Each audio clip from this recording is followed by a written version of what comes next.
గ్రామీణ మహిళకు నిలువెత్తు రూపం. తెలంగాణ తల్లి కొత్త విగ్రహ నమూనా విడుదల. 9న ఆవిష్కరణ. ఉట్టిపడుతున్న తెలంగాణ తనం. బంగారు వర్ణమంచుతో ఆకుపచ్చ చీర, గాజులు. ఎడమ చేతిలో వరి సహా చిరుధాన్యాల కంకులు. అభయాస్తంగా కుడిచేయి, మెడలోన నగలు. దిమ్మపైన పోరాటాన్ని ప్రతిఫలించేలా పిడికిళ్ళు. బంగారు రంగు ఆకుపచ్చ చీర, రెండు చేతులకు ఎరుపు ఆకుపచ్చ రంగు గాజులు. ఎడమ చేతిలో వరి, జొన్న, మొక్క, సజ్జ కంకులు. కాళ్లకు మెట్టెలు, పట్టీలు. మెడలో బంగారు గొలుసు. నుదుట రూపాయి కాసంత ఎర్రటి బొట్టుతో నిండైన గ్రామీణ మహిళా రూపం. ఇది రేవంత్ రెడ్డి ప్రభుత్వం ఈ నెల 9వ తారీఖున ఆవిష్కరించనున్న తెలంగాణ తల్లి తాజా విగ్రహం. సబ్బండ వర్గాల ఆకాంక్షలకు అనుగుణంగా ఈ విగ్రహం రూపుదిద్దుకుంది. సచివాలయం ప్రధాన ద్వారం ఎదుట రాష్ట్ర ప్రభుత్వం దీనిని ఏర్పాటు చేస్తున్న విషయం తెలిసింది. రాష్ట్ర ప్రభుత్వం దీన్ని 3 అడుగుల గద్దెపై 17 అడుగుల ఎత్తులో ఏర్పాటు చేయనున్న కాంస్య విగ్రహం నమూనాను శుక్రవారం విడుదల చేసింది.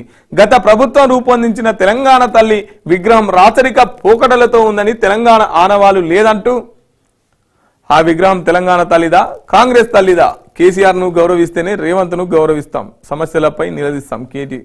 కేటీఆర్ మాట్లాడుతున్నాడు. ఈ తెలంగాణ తల్లి కాంగ్రెస్ తల్లియా లేకపోతే తెలంగాణ తల్లి అని చెప్పేసి కేటీఆర్ మాట్లాడుతున్నాడు. ఆటుపోట్లున్న అభివృద్ధి దిశగా ఏడాది ప్రగతి బాటలో రేవంత్ సర్కార్. రుణమాఫీ, 6 గ్యారంటీలు అమలు. కాంగ్రెస్ ముద్ర. కొత్త ప్రాజెక్టులు. మూసి 4th సిటీ, RRR మెట్రో. గురుకులాల్లో సమీకృత భవనాలు. 555,143 ఉద్యోగాల భర్తీ. సాగునీటి ప్రాజెక్టులపై 10,000 కోట్ల ఖర్చు. దూకుడే కాస్త ఇబ్బందికరం. అత్యంత కీలకం కానున్న ఏడాది పాలన. సాగులో తెలంగాణ రూల్ మోడల్ కావాలి. IAS, IPS అధికారుల తరహాలో అన్నదాతకు నికర ఆదాయం అందించాలి. ఆ దిశగా మా ప్రభుత్వం ఎంతో చేసింది.